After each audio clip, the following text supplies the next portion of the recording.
Clip number 649۔ اس clip میں آپ قرآن پاک کی سورہ حجر کی آیت نمبر 75 سے 79 تک کی تلاوت، ترجمہ اور تفسیر قرآن صراط الجنان سماعت فرمائیں گے۔ بسم اللہ الرحمن الرحیم۔ ترجمہ، اللہ کے نام سے شروع جو نہایت مہربان رحمت والا ہے۔ ان فی ذالک لآیات للمتوسمین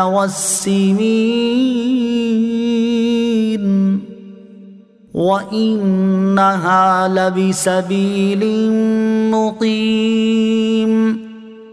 ان فی ذالک لآیۃ للمؤمنین۔ ترجمہ، بے شک اس میں غور کر کے عبرت حاصل کرنے والوں کے لیے نشانیاں ہیں، اور بے شک وہ بستیاں اس راستے پر ہیں جو اب تک قائم ہے، بے شک اس میں ایمان والوں کے لیے نشانیاں ہیں۔ ان فی ذالک، بے شک اس میں، یعنی حضرت لوط علیہ السلام کی قوم کا ان کے مہمانوں کی بے حرمتی کرنے کا قصد کرنے اور ان کی بستیوں کو الٹ دیے جانے اور ان پر پتھروں کی بارش ہونے میں غور کر کے عبرت حاصل کرنے والوں کے لیے نشانیاں ہیں، جن کے ذریعے وہ حق کی حقیقت پر استدلال کر سکتے ہیں۔ وَإِنَّهَا، اور بے شک وہ بستیاں، اس آیت میں کفار کو تنبیہ کی گئی ہے کہ حضرت لوط علیہ السلام کی قوم کی بستیاں ملک کے شام کی طرف جانے والی گزرگاہ پر ہیں، اور لوگوں کے قافلے وہاں سے گزرتے ہیں اور غضب الہی کے آثار ان کے دیکھنے میں آتے ہیں، تو کیا وہ ان سے عبرت حاصل نہیں کرتے؟ ان فی ذالک لآیہ، بے شک اس میں نشانیاں ہیں، یعنی ان بستیوں کے آثار جو کہ وہاں سے گزرنے والوں کے مشاہدے میں آتے ہیں، ان میں اللہ تعالیٰ اور اس کے رسول پر ایمان لانے والوں کے لیے نشانیاں ہیں کہ وہ انہیں دیکھ کر پہچان جاتے ہیں کہ یہ کوئی اتفاقی واقعہ نہیں، بلکہ جس عذاب کی وجہ سے ان کے شہر اجڑ گئے وہ ان کے برے کاموں کی وجہ سے ان پر آیا تھا۔ اس سے معلوم ہوا کہ ایمان اور دین، عقل اور فراست اللہ تعالیٰ کی بہت بڑی نعمت ہے، کیونکہ اس سے تقوی اور طہارت نصیب ہوتی ہے۔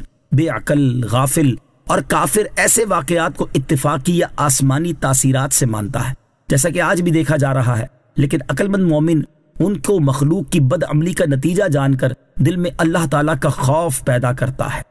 وَإِن كَانَ أَصْحَابُ الْأَيْكَةِ لَظَالِمِينَ فَانْتَقَمْنَا مِنْهُمْ وَإِنَّهُمَا لَبِإِمَامٍ مُبِينٍ۔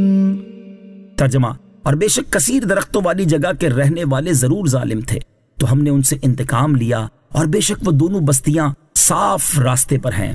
وَإِن كَانَ أَصْحَابُ الْأَيْكَةِ، اور بے شک کثیر درختوں والی جگہ کے رہنے والے، اس آیت میں اصحاب الایکہ سے حضرت شعیب علیہ السلام کی قوم مراد ہے۔